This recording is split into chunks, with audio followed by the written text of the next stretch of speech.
teaching a workshop in Salt Lake City at the Utah Museum of Fine Arts, and it was on writing brief ekphrastic prose, and it had to do with, in conjunction with the exhibit Our America, the Latino presence in American art. And I thought I'd read one of the works that I've been involved with the project now for about 8 months, and I've written a lot of different things. And I wish I could show it to you, but this is it's a portrait by Sofia Rivera, who's a Puerto Rican photographer. And these are monumental. They're 4 by 4 feet. So they're really big on the wall, really beautiful, striking. And this one's untitled. And so I wrote this work called Tape Number 13, 2008. This portrait was from 1978. And these words serve as a kind of epigraph for the piece, and they're by the curator at the Smithsonian Museum. That's where this exhibit, it's all works from the Smithsonian Art Museum, you can see. E. Carmen Ramos writes, Rivera produced at least 50 black and white portraits, although only 14 survived a fire in her studio. Tape number 13, 2008. That was the street I went down more than I can remember, a great canyon I followed, dodging in and out of the sidewalk traffic, between the temple and the club Coquille. Sometimes people would stop, turn, let me pass. No one ever talked.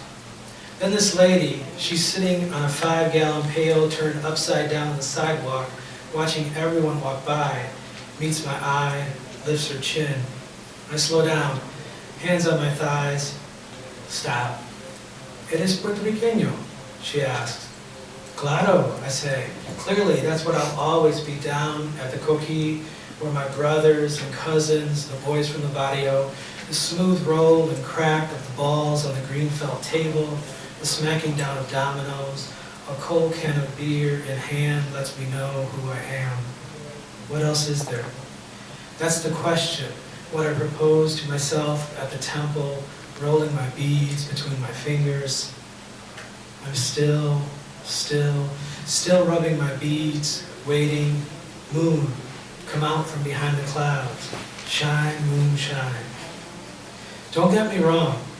I had days of peace, and nights filled with shadows, cold sweats, my left leg on fire. Some nights it was the rum, some cut-up memories circling with the shadows to echo in my room, beginning to roar with the cars passing on the street, my leg a burning field stretching out to a horizon miles and miles and miles away. We took the elevator to her studio. She's got 2 big aluminum lights like something from a movie set, all the windows covered with black paper. There's a hammer, some rags, a screwdriver on a scarred-up table, and in the middle, several silver cameras. I moved the stool against the dark panel wall, tucked my beads inside my t-shirt, asked her to bring over a chair. I hopped up on the stool, swayed, steadied, still, and pulled my jacket right on my shoulders, tight on my shoulders, smoothed the leather down across my stomach. She pushed the chair close. Sophie knows. I had made up my mind. No portrait in my wheelchair.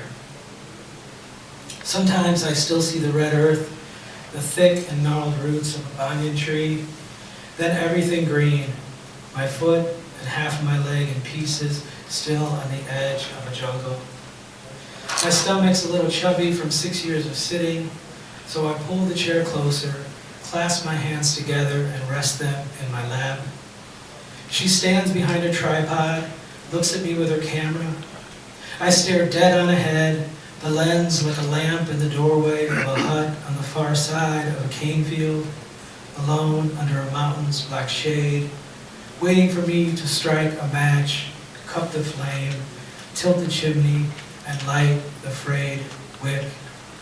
I pull my shoulders straight, let the fire pour out of my eyes bright and still, like when the tree frogs become so clear and loud.